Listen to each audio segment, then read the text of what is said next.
آدم علیہ السلام په باره کې الله تعالی چې کله رای واغستله نو هغوی ورله رای څنګه ورکړله؟ رای ورله دا ورکړله چې تجعل فیها من یفسد فیها ویسفک الدماء. مطلب دا چې فرشتو ورله رای ورنه کړله چې الله تعالی په ځمکه کې انسان او نائب مه پیدا کوه. ولې؟ ځکه چې دی به په دنیا کې فساد کوي او وینې به تویوي، او هر چې منګ یو نو منګ تسبیح، تحمید، تقدیس، درې وړه عبادتونه منګ ستا کوو. دلته کې فرشتو د آدم علیه السلام سره تعصب نه دی کړی، ځکه بعض روایاتو کې داسې راځي، ضعیف روایات، چې فرشتو په ذهن کې یو خبر راغلی وه چې زمونږ نه به الله رب العالمین چېرته مخلوق غوره پیدا نه کړي. نو کله چې الله رب العالمین دوی ته وویل چې زه آدم پیدا کوم، نو دا خو دوی ته پته ولګېدله چې زمونږ نه رای اخلي، زمونږ نه به غوره وي. نو رای ول ورنه کړله. دا خو فرشتو باندې اعتراض راغی په اصل کې چې فرشتې متعصبه وي، العیاذ بالله. نو بیا فرشتو ولې ورله رای ورنه کړله؟ د هغې جواب دا دی چې فرشتو خیال راغی چې الله رب العالمین په دنیا کې انسان د خپل عبادت دپاره کې پیدا کوي. نو عبادت دپاره ولې پیدا کوي؟ مونږ خو یو که نو آیا زمونږ په دې عبادت کې څه کمی دی؟ که زمونږ په عبادت کې کمی چېرته، زمونږ په دې عبادت کې چېرته قصور او نقصان وي، بیا دې الله انسان پیدا کړي. بهر تقدیر الله رب العالمین فرشتو ته ویل چې زه په دې ځمکه کې یو خلیفه جوړوم، دا به زما نایب وي. براه راست الله په دنیا کې چاله سزا هم نشي ورکولی، هر انسان ته ځان له ځان لار نشي ښودلی، خو د فرشتې د خلیفه په لاس باندې به دا په ځمکه کې خپل حکم د هغې تنفیذ به کوي او هغه به خلکو ته رسوي. الله رب العالمین فرشتې راغونډې کړلې ورته ویل زه په ځمکه کې خلیفه جوړوم. نو دې نه معلومه دا شوه چې فرشتې مخکې پیدا دي او آدم علیه السلام وروسته پیدا دي. دا ترې معلومه شوله. دلته سوال لازم چې آدم علیه السلام الله تعالی پیدا کوو، نو الله رب العالمین د فرشتو نه مشوره ولې اخیستله؟ مشوره خو هغه سړی اخلي چې په خپله باندې یو کار نشي کولی، نو څوک وله مزیداره شانې رایې ورکړي او د هغې رایې نه وروستو خپل کار سم وکړي. نو الله تعالی خو دې ته محتاج نه دی. نو بیا الله تعالی د آدم علیه السلام په تخلیق کې د فرشتو سره مشوره ولې کوله؟ او د هغې جواب درې چې دا په اصل کې مشوره نه وه، دا مشوره نه وه، بلکې اصل کې د الله رب العالمین مقصد سو په دې کې حکمت او اظهار رأی الملائکه، اظهار رأی الملائکه، د فرشتو رای سره معلومه ولا چې د فرشتو رای په دې کې څه ده. ډېر کرته داسې وي چې څوک د چا نه مشوره نه لي، خو ستا په دې کې څه خیال دی؟ دا مطلب نه چې ما له مشوره راکړي، دغه صرف رای معلوموي. نو مشوره رای اغستو ته یوازې نه وي، دې نه معلومه دا شو، ګور یاد ساتئ، مشوره رای اغستو ته هم وي او رای معلومولو ته هم ویل کېږي. نو دا اصل کې رای معلومولو او رای اغستل مراد نه یو. دویم نمبر دا علما ویلي دي چې دا په اصل کې تعلیما للمشوره، دا مخلوق ته امت ته د مشورې تعلیم ورکړي چې که تاسو چېرته اجتماعي کار کوئ نو تاسو مشوره کوئ. الله ته خو اگر چې د مشورې ضرورت نه و، خو انسانانو دپاره یې مشوره وکړله د دې لپاره چې انسانان خپل اجتماعي کارونه کوي چې په هغوی کې دي مشوره وکړي.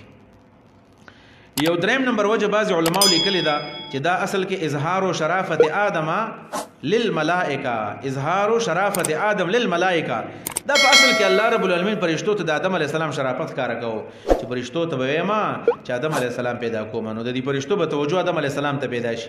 او دا دلیل د دې خبرې دی چې فرشتو نه پیغمبران غوره دي، پیغمبران د فرشتو نه غوره دي. زمنګ د عقیدې په کتابونو کې لیکلي دي ورسول البشر افضل من رسول الملائکه، عامې فرشتي انسانان خو څه کې د انسانانو پیغمبران د فرشتو د پیغمبرانو نه هم غوره دي. رسول البشر افضل من رسول الملائکه، دا په اصل کې دا مطلب اظهار د شرافت د آدم علیه السلام فرشتو لپاره. آدم علیه السلام په باره کې الله تعالی چې کله رای واغستله نو هغوی ورله رای څنګه ورکړله؟ رای ورله دا ورکړله چې تجعل فیها من یفسد فیها ویسفک الدماء. مطلب دا چې فرشتو ورله رای ورنه کړله چې الله تعالی په ځمکه کې انسان او نائب مه پیدا کوه. ولې؟ ځکه چې دی به په دنیا کې فساد کوي او وینې به تویوي، او هر چې منګ یو نو منګ تسبیح، تحمید، تقدیس، درې وړه عبادتونه منګ ستا کوو. دلته کې فرشتو د آدم علیه السلام سره تعصب نه دی کړی، ځکه بعض روایاتو کې داسې راځي، ضعیف روایات، چې فرشتو په ذهن کې یو خبر راغلی و چې زمنګ نه به الله رب العالمین چرته مخلوق غوره پیدا نه کی.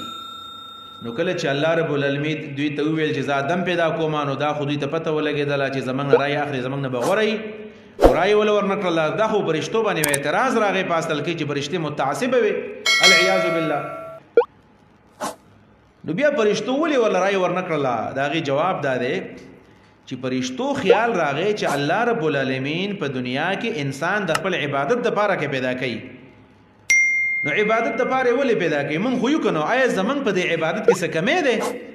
که زمنګ په عبادت کې کمی چرتا، زمنګ په دې عبادت کې چرته قصور او نقصان بیا دی الله انسان پیدا کړي.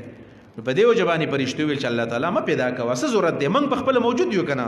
نحن نسبح بحمدک ونقدس لك، من سبحان الله مایو، الحمدلله مایو، او ستا پاکیم بیانو.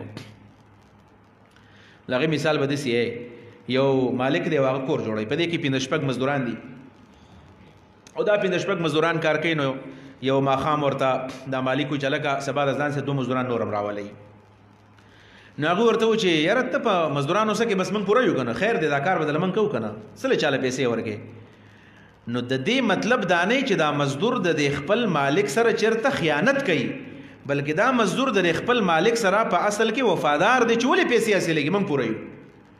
خو د آدم علیه السلام په پیدایش کې د الله تعالی نور غرضونه ویل انی اعلم ما لا تعلمون، زه پوهېږم په دې سبانې، لہذا زه آدم علیه السلام پیدا کوم، آدم علیه السلام پیدا کوم. نو سوال لذي چې فرشتو خدل ته ټیک درای په دې بنیاد باندې ورنکړله چې موږ به عبادتونه کوو. نو دا خبره ولې وکړله چې اتجعل فیها من یفسد فیها ویسفک الدماء، د کوم ځای معلومه کړله؟ دا غي جواب دا دی چې الله رب العالمین ورته زه خلیفہ جوړوم. نو ظاهر خبر د خلیفہ د لفظ نه غي معلومات وکړل، د خلیفہ د لفظ نه ځکه خلیفہ څه کار کوي؟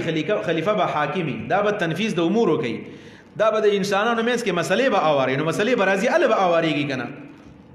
نو د خلیفہ د لفظ نه معلومه کړله دا به فیصله کوي، فیصله په هغه قضیه کې کیږي چې هغه جګړه مګړه راغلي، اختلاف د رائے راغلی. نو دی ویل چې دا خو فساد دی.